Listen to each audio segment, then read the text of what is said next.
Yo tout le monde, c'est l'Espanade et aujourd'hui on se retrouve pour une nouvelle vidéo. Alors je vous en avais parlé en War 7 et la voilà, la War Omega Red. Alors, je vous ai laissé quelques détails. Donc pour cette War-ci, vu que je fais une War Omega Red, je vais passer en suicide. A priori ce fight-ci je ne suis... Non, ok. J'ai gardé le non-suicide pour ce fight-ci. Parce que, mais j'avais mis désespoir, ouais, non. La maîtrise là qui diminue la précision de compétence de l'adversaire de 30% quand il est étourdi. J'avais passé cette maîtrise là pour la Magic. Je sais pas pourquoi elle a gagné tout le temps ses limbes quand même. Elle m'a mis mal, hein. Elle m'a bien frappé mon nick, si je dis pas de bêtises. Après c'est une Magic 5R5 contre un nick 6R3 donc c'est rarement trop problématique. Ah oui, bah, j'ai même pas vraiment eu l'occasion d'utiliser la maîtrise parce que, bah, comme vous voyez, j'ai été loco wall, donc j'ai eu l'occasion d'utiliser qu'une seule fois la maîtrise, donc de la faire passer d'une barre de pouvoir quand elle gagnait son spé. Le tout en fait c'est d'étourdir Magic et de lui faire gagner sa barre de pouvoir, comme ça elle a 30% de chance de moins d'activer ses limbes, et à compétence max elle a que 50% de chance d'activer ses limbes. Donc avec la maîtrise, bah voilà on la voit ici, la maîtrise que j'avais à 3 là, celle tout à droite, c'est celle-là dont je parlais. Donc ici bah, je vous montre, c'est une War Omega Red, donc je suis en train de setup mes maîtrises en mode Omega Red mais low cost. Donc je mets 1 dans Coagulate, je ne mettrai pas de points dans Volonté, parce que je n'ai pas envie de refaire mes maîtrises défensives en plus dans le tas, sachant que je vais devoir repasser hors suicide après. Donc les maîtrises Omega Red, moi je trouve quoi bah ça c'est les maîtrises classiques, ok. Après on prend les maîtrises suicide, et blessure profonde n'est pas dans les maîtrises Omega Red évidemment, mais vu que je vais aussi jouer Nick Fury en suicide, je garde blessure profonde pour celui-ci. Comme ça il aura vraiment des dégâts totalement insane. Après j'ai pas beaucoup de combats Nick Fury, j'avais la Magic. Je pense que j'ai le boss avec Nick Fury, je ne sais même pas si j'ai d'autres combats. Donc voilà, Petrify. Je trouve que Petrify est une excellente maîtrise pour Omega Red. Parce que certes, les spés d'Omega Red sont intéressants, mais, les spés... Mais pas assez intéressants en fait. Le truc c'est que la majorité des dégâts d'Omega Red quand t'es en suicide en Alliance War, ça va être basé sur tes sports et ta dégénérescence. Donc tant qu'à faire, autant mettre cette maîtrise là, tu gagneras un peu moins de pouvoir, tu pourras moins souvent lancer tes SP, mais l'adversaire aussi pourra moins souvent lancer ses SP. Et du coup je trouve que cette maîtrise sur Omega Red, même je dis en Alliance War mais partout, je trouve que cette maîtrise est super forte sur Omega Red personnellement quand je fais des grosses quêtes avec Omega Red et que je prévois de changer les maîtrises pour celui-ci. Je mets tout le temps ça de up parce que je trouve que c'est vraiment fort sur ce personnage.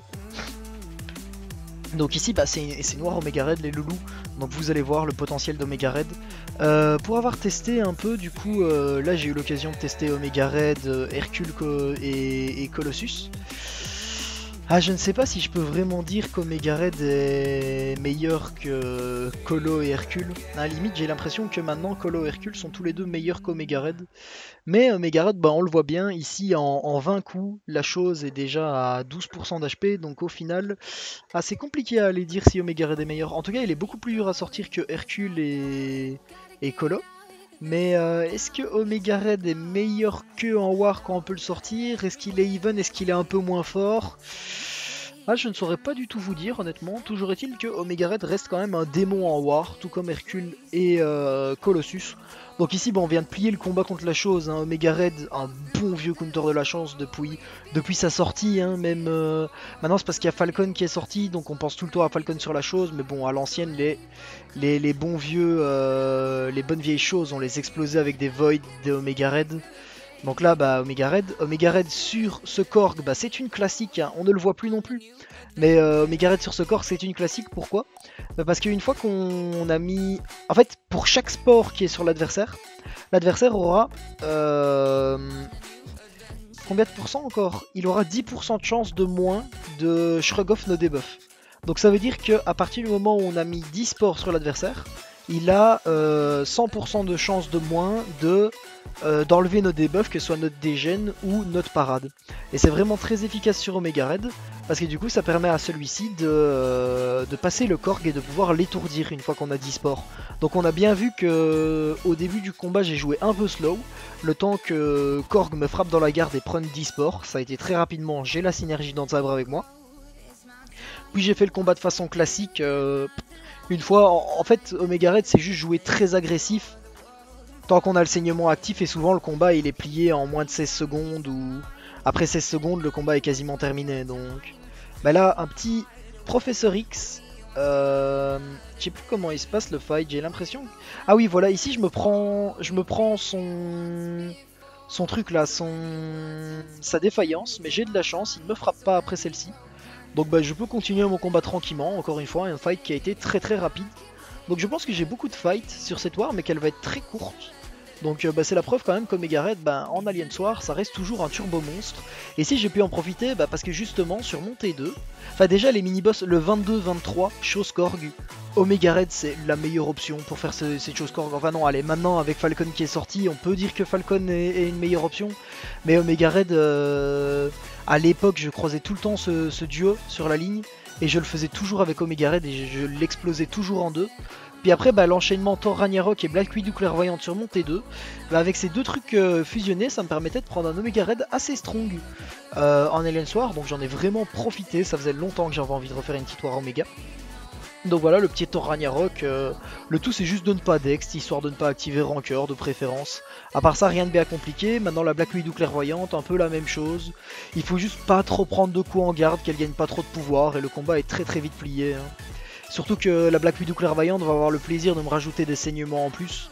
Ce qui va m'aider à maintenir mon saignement après plus tard dans le combat si jamais je ne l'ai pas one shot. Donc là je lock mes sports. Et oui, c'est bon, elle lance bien son SP2. D'ailleurs, on remarquera que de temps en temps, je ne lock pas mes sports. Il est important de mettre une heavy attack parce que ça ne va pas que lock nos sports. En fait, plus on a de sports sur l'adversaire, et notre heavy attack, elle met une dégénération. Je vais recommencer depuis zéro. Mais au prochain combat, parce que celui-ci... Oh, je suis perdu. Bah ici, on va parler de Knull, puis je vous explique ça pour le prochain combat, ok les gars. Donc ici, Knull, je ne connais pas du tout le perso, honnêtement. J'avais même la side quest, je me rappelle plus. Soit je l'avais turbo défoncé avec Colossus, ou je pense même que c'était une side quest que je n'avais pas fait. J'avais pas eu trop le temps de jouer. Et là, ben, il met un SP1, je vois qu'il regagne beaucoup de pouvoir, donc je me dis merde, c'est pas ouf, mais j'ai le contrôle du combat, j'ai 94% d'HP. Donc je me sens bien, et là, je ne sais pas pourquoi, je me prends tout le SP2, il devient irrésistible, blablabla, imbloquable. Bah bisous Omega Red, merci d'être passé par ce monde. Merci de nous avoir rendu visite, je me suis fait exploser par le Knull, j'étais vraiment confiant, j'étais à 94% d'HP, mais bah, le Knull m'a mis un ratio en bonne et due forme. Donc voilà, bah merci Omega Red. Malheureusement, bah, je ne connais pas trop bien le champion, j'ai pas trop bien compris ce qu'il m'a fait, je sais même pas si avec Hercule ou si avec Colossus ça serait passé ou pas. Toujours est-il, un mate a fini le Knull, j'étais pas en confiance d'aller le terminer, donc voilà. Petit KO, je ne connaissais pas le perso, bah c'est ce qui arrive. Et du coup comme je disais, ici on est sur la borne rage, ok, la borne rage du carré des boss, pour que vous voyez un peu le combat où on en est. Omega Red est une excellente option pour la borne rage. Donc ce que je disais c'est que quand on met une heavy attaque sur l'adversaire, en fait les sports, donc on voit tout près de Nick Fury il y a des sports. Quand on va être tout près de Nick Fury, il va gagner des sports, donc les sports vont monter. Quand on va être loin de Nick Fury, les sports vont descendre. Et on a 3 sources de dégâts sur Omega Red, ok. Premièrement, avec l'éveil, les sports, quand on en a 10 ou plus, on va infliger des dégâts sur le temps sur l'adversaire. Une deuxième source de dégâts, quand Omega Red saigne, donc sachant les sports que soit 10 ou 30, l'éveil ce sera les mêmes dégâts. Quand Omega Red saigne ou après son SP2, il va avoir un effet un peu de surpuissance sur lui-même. Et quand on va être tout près de notre adversaire, ça va lui infliger des dégâts en fonction du nombre de sports qu'il a sur lui. Et la troisième source de dégâts d'Omega Red, c'est quand on va mettre une heavy attaque sur l'adversaire, ça va lui mettre une dégénérescence qui, plus l'adversaire aura de spores sur lui, plus cette dégénérescence fera mal. Et de plus, ça va empêcher nos spores de descendre. Sachant que quand on est tout près de l'adversaire, nos spores montent.